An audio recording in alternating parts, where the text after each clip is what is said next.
Oi, pessoal, boa tarde. Eu sei que eu falei que a gente ia dar um tempo do Descomplica Meu Bem, mas dessa vez não teve jeito. Eu acho bem interessante o que aconteceu hoje. A Anvisa deu um posicionamento sobre as vacinas, né? E esclareceu muitas dúvidas que a gente tinha. E eu queria passar para todo mundo de uma forma simples, que todo mundo soubesse o que foi falado hoje de manhã. Descomplica Meu Bem. O Gustavo Mendes, da Anvisa, então, começou hoje de manhã falando da Coronavac, que é a vacina produzida pela Sinovac. Essa vacina, ela está em parceria com o Instituto Butantan, e ele esclareceu um pouco a entrada do Instituto Butantan nesse processo, e foi bastante interessante. A vacina da Coronavac é uma vacina de vírus inativado. Apesar da Coronavac não ter sido aprovada, registrada, né, oficialmente, aí, aprovada em algum país, mas ela foi aprovada para uso emergencial, tanto na China, Turquia e Indonésia.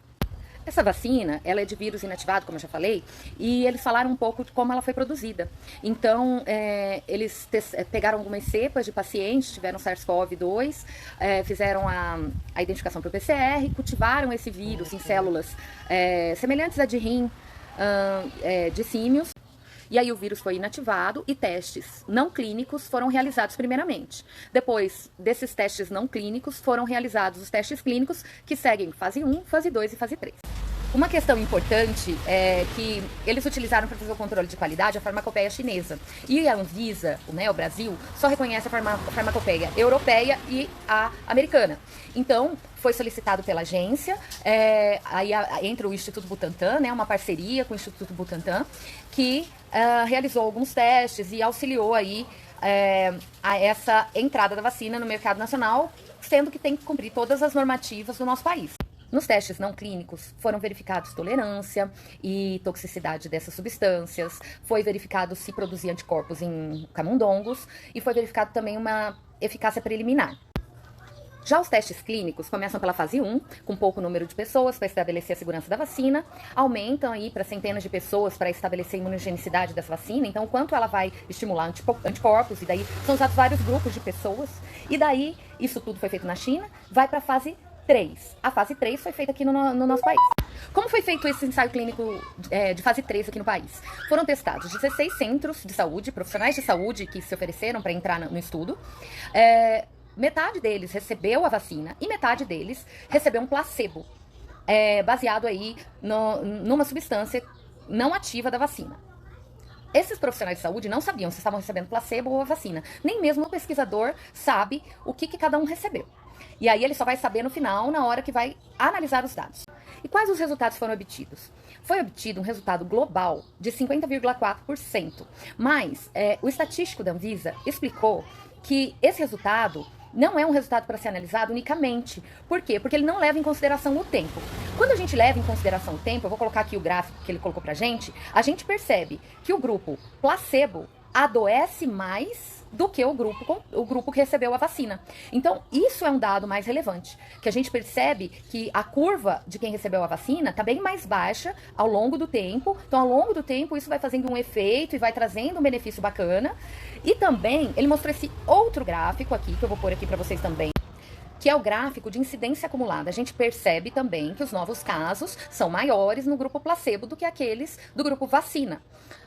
Uma outra coisa bem importante que ele colocou, que apesar de não dar para afirmar estatisticamente, porque tinham poucos pacientes que agravaram, que precisaram de hospitalização, os 6 pacientes que precisaram de atendimento eram do grupo placebo. Mas isso não é estatisticamente significante, então teria que ter outros trabalhos, inclusive eles estão dando sequência a esse trabalho, que vai poder demonstrar se isso se confirma ou não. Então isso é bastante importante deixar claro. Embora os pacientes mais graves estavam no grupo placebo, não é possível afirmar ainda com este número de participantes que a vacina impede o agravamento dos casos, né? Mais estudos ou este mesmo estudo mais para frente pode responder essa questão. Outra coisa importante é que não foi possível também ter uma análise significativa para os idosos, devido ao pequeno número de idosos que adoeceram. Foram incluídos no estudo cerca de 600 e poucos idosos, não lembro ao certo número, mas poucos idosos adoeceram e não foi possível estabelecer uma relação causal, aí, uma diferença significante. Quanto aos efeitos adversos, foi observado em 50% dos pacientes dor no local, febre, mas são reações leves a moderadas, nenhuma reação grave foi observada e 9% apresentaram efeitos adversos não solicitados, que eram diferentes daqueles esperados. Bom, O que eu achei bem legal é que eles colocaram, assim, algumas questões que têm que ser respondidas, que o estudo ainda não respondeu e que eles só estão liberando antes dessas respostas, por conta realmente da nossa situação emergencial. Mas, assim, por exemplo, 12 mil pacientes entraram no estudo. E no final a gente tem um PP, quer dizer, um grupo de pacientes reduzido a 9 mil e pouco. Então, o que aconteceu com esses outros participantes que não entraram nos dados finais? Isso é uma questão. Outra questão, não tem como saber quanto tempo essa imunidade é duradoura. Só se sabe que a imunidade celular não é ativada de forma importante, só a imunidade humoral, só os anticorpos. E a gente não sabe por quanto tempo esses anticorpos ficam neutralizando. E coloca também a insuficiência de dados para afirmar, né, que diminuiu o número de casos graves, ou que os idosos terão uma resposta efetiva, ou também um número suficiente para concluir que pessoas que já tiveram infecção também ficarão imunizadas, ou como essas pessoas que já tiveram infecção reagirão com essa vacina. Então existem várias perguntas a serem respondidas ainda. Gostei muito hoje de manhã de ver o posicionamento da Anvisa, muito técnico. Eles estão alinhados com as agências internacionais, então é uma coisa muito concreta. E assim, apesar de terem muitas dúvidas sobre a vacina, sobre as vacinas, ainda terem muitos dados a serem completados, né, coisas a serem revistas, nós sabemos que haverá um ganho na aplicação dessa vacina. Não sabemos o quanto tempo essa vacina vai proteger, né, os pacientes ainda, mas os estudos continuam em andamento e a gente vai ter essas respostas logo, logo. Hoje, então, a gente falou um pouco da vacina Coronavac, produzida pela Sinovac, e a fase 3 orquestrada aqui pelo Instituto Butantan, né? E amanhã ou depois eu vou soltar um vídeo falando da de Oxford, que é acompanhada pela Fiocruz.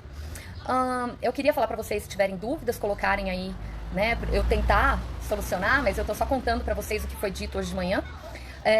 Eu tô muito esperançosa.